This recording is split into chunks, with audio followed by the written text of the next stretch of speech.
नमस्कार दोस्तों, स्वागत है आपका उड़ान सफलता की पर, जहां हर कहानी है एक नई प्रेरणा, हर शब्द है एक नई सीख। आज हम आपको ले चलेंगे एक ऐसी प्रेरक घटना की ओर जो आपकी सोच को बदल देगी और एक नई दिशा दिखाएगी। तो चलिए बढ़ते हैं इस प्रेरणादायक सफर पर। दुनिया के जाने माने इंडस्ट्रियलिस्ट रतन टाटा ने अपनी एक ट्वीट के माध्यम से एक बहुत ही इंस्पिरेशनल इंसिडेंट शेयर किया था।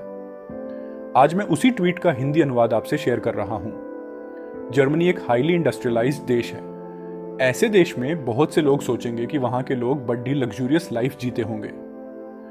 जब हम हैम्बर्ग पहुंचे, मेरे कलीग्स एक रेस्टोरेंट में घुस गए। हमने देखा कि बहुत से टेबल खाली थे। वहां एक टेबल था जहां एक यंग कपल खाना खा रहा था। टेबल पर बस 2 डिशेस और बियर की 2 बॉटल्स थीं। मैं सोच रहा था कि क्या ऐसा सिंपल खाना रोमांटिक हो सकता है, और क्या वो लड़डीएच की इस कंजूस लड़ढचके को छोड़ देगी। एक दूसरी टेबल पर कुछ बूढ़ी औरतें भी थीं। जब कोई डिश सर्व की जाती तो वेटर सभी लोगों की प्लेट में खाना निकाल देता, और वो औरतें प्लेट में मौजूद खाने को पूरी तरह से खत्म कर देती। चूंकि हम भूखे थे तो हमारे लोकल कलीग ने हमारे लिए काफी कुछ ऑर्डर कर दिया। जब हमने खाना खत्म किया तो भी लगभग 1/3 खाना टेबल पर बचा हुआ था। जब हम रेस्टोरेंट से निकल रहे थे तो उन बूढ़ी औरतों ने हमसे अंग्रेजी में बात की। हम समझ गए कि वे हमारे इतना अधिक खाना वेस्ट करने से नाराज थी। हमने अपने खाने के पैसे चुका दिए हैं, हम कितना खाना छोड़ देते हैं, इससे आपका कोई लेना देना नहीं है। मेरा कलीग उन बूढ़ी औरतों से बोला। वे औरतें बहुत गुस्से में आ गईं। उनमें से एक ने तुरंत अपना फोन निकला और किसी को कॉल की। कुछ देर बाद सोशल सिक्योरिटी ऑर्गेनाइजेशन का कोई आदमी अपनी यूनिफॉर्म में पहुंचा। मामला समझने के बाद उसने हमारे ऊपर 50 यूरो का फाइन लगा दिया। हम चुप थे। ऑफिसर हमसे कठोर आवाज में बोला, उतना ही ऑर्डर करिए जितना आप कंज्यूम कर सके। पैसा आपका है, लेकिन संसाधन सोसाइटी के हैं। दुनिया में ऐसे बहुत से लोग हैं जो संसाधनों की कमी का सामना कर रहे हैं। आपके पास संसाधनों को बर्बाद करने का कोई कारण नहीं है। इस रिच कंट्री के लोगों का माइंडसेट हम सभी को लज्जित करता है। हमें सचमुच इस पर सोचना चाहिए।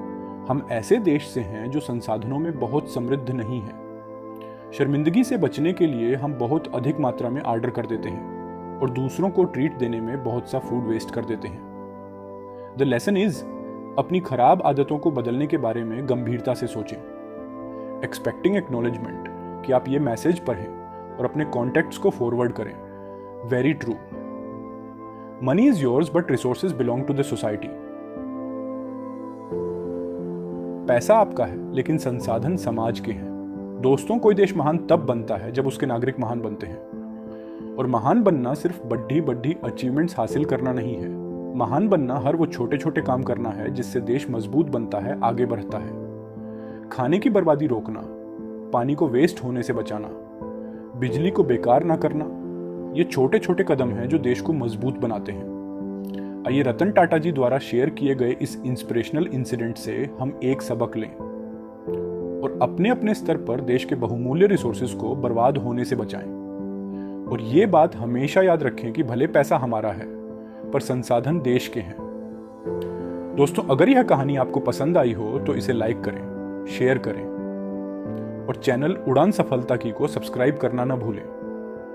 याद रखें, हर छोटी कोशिश एक बड़े बदलाव की शुरुआत है। मिलते हैं अगले वीडियो में एक नई प्रेरक कहानी के साथ। तब तक उड़ान भरते रहिए सफलता की।